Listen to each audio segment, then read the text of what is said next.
Good morning, people. Blackout video. Uh, look, this is gonna probably be a ramble. Um, I'm gonna try not to go too long, but hell, I can't go too long. My alarm is set to go off here in a little bit, so uh, that'll be my time limit for this video at most. But say, man, look, let me just say a couple things. Stats wise here. Two interesting stats.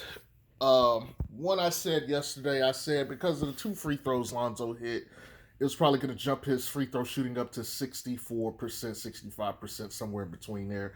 And it did. He's at 65% shooting today. Um, well, let me continue on that thought real quick. So he's a improving free throw shooter. Still not taking one a game yet, but he's improving. Um, Again, and I've said before, we can't fully judge his free throw shooting because he doesn't take enough of them. I think we need to see some games where he's getting four a game, and then I think we can fairly assess the type of free throw shooter he is. But he went up there, just got two straight. Okay, I think with time that free throw shot will become reliable. Um, but he's just not taking enough of them. You know, this year we can truly see how good his mid-range shot is because he's taking plenty of them. Right, his free throw rate has increased. Um, free throw. His mid-range rate has increased. He's taking them with more frequency this year. So I would argue same thing applies here with his free throws. I think as he starts to knock more down and take more of them, he'll be getting to the line more often. But that's number one. Number two, as far as since we're talking about mid range too, I can't remember the guy's name specifically. I think his name he goes by the cop, the KOP. Um, he posted that, or he shared from somebody else a tweet in which Lonzo Ball is top 20. He's really top 18. He's number 18 in the league on mid-range efficiency rate, which means he's the 18th best mid-range shooter. If you guys recall, a couple weeks ago, I was saying, because people were talking about, he needs to be more aggressive and change his shot selection in regards to Lonzo. I always argued, and I will continue to argue to this day, when someone says that, I need you to tell me what his outlook should look like, how many shots per game, and how many shots he should be taking. I've stood by this, and I've said 5-5-5. If we're going to go by the 15 shots a game, I think you should take 5 threes, 5 mid ranges, and 5 attacks at the basket. I think that's fair. I think that would be a pretty balanced shot chart. However, after considering some things, I think I'm going to adjust that a little bit. I think for me, I would rather see Lonzo. And let me say this: I've always argued that Lonzo shouldn't take more than 13 and 14 shots a game. I think that's his sweet spot. I thought 15 is a little too high, and anything more obviously is too high. But a lot of people want him to take 16 plus shots a game. I don't think he should.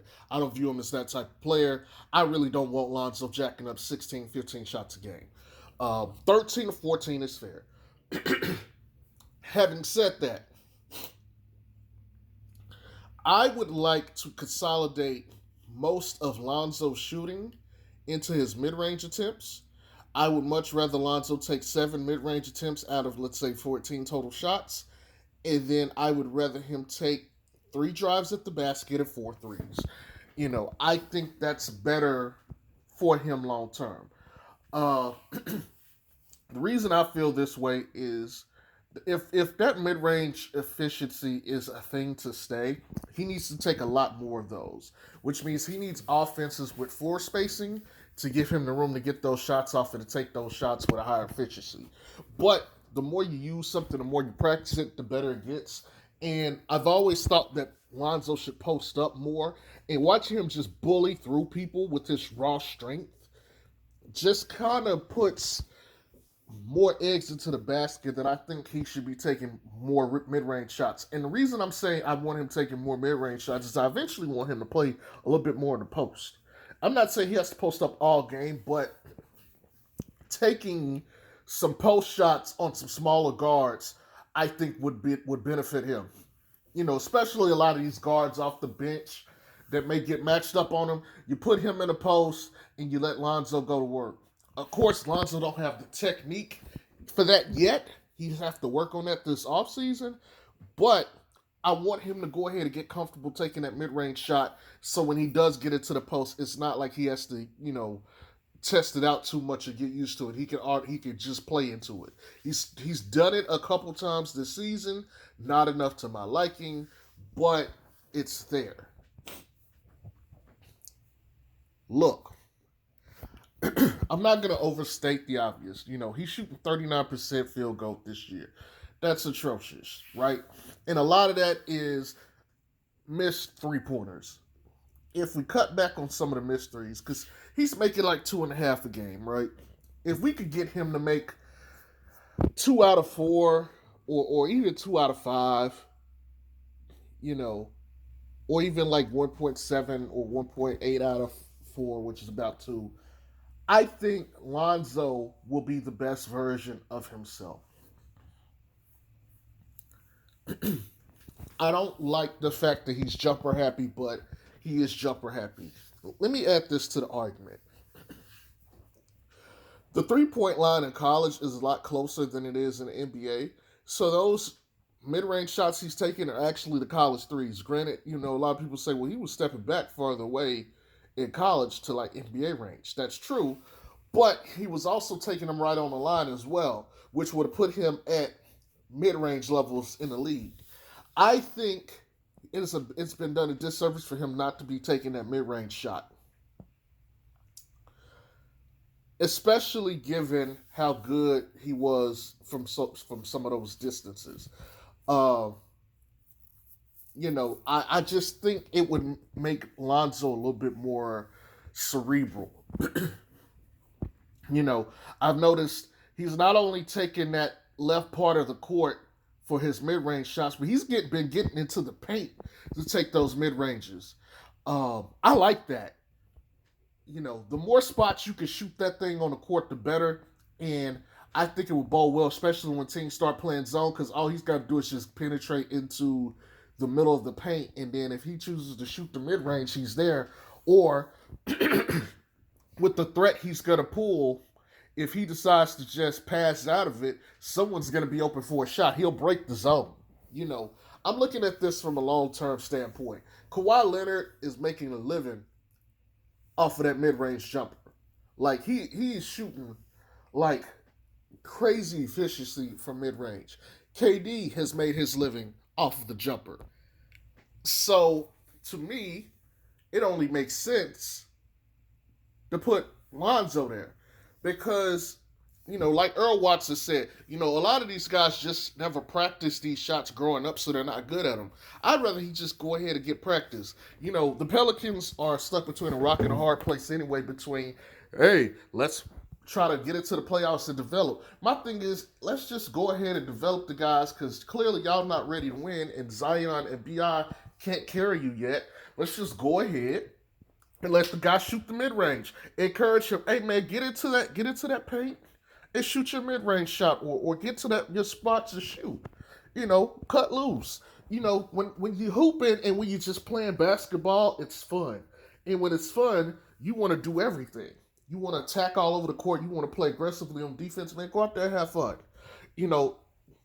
For Zion's credit, Zion has been taking threes. And he's been making some of his threes.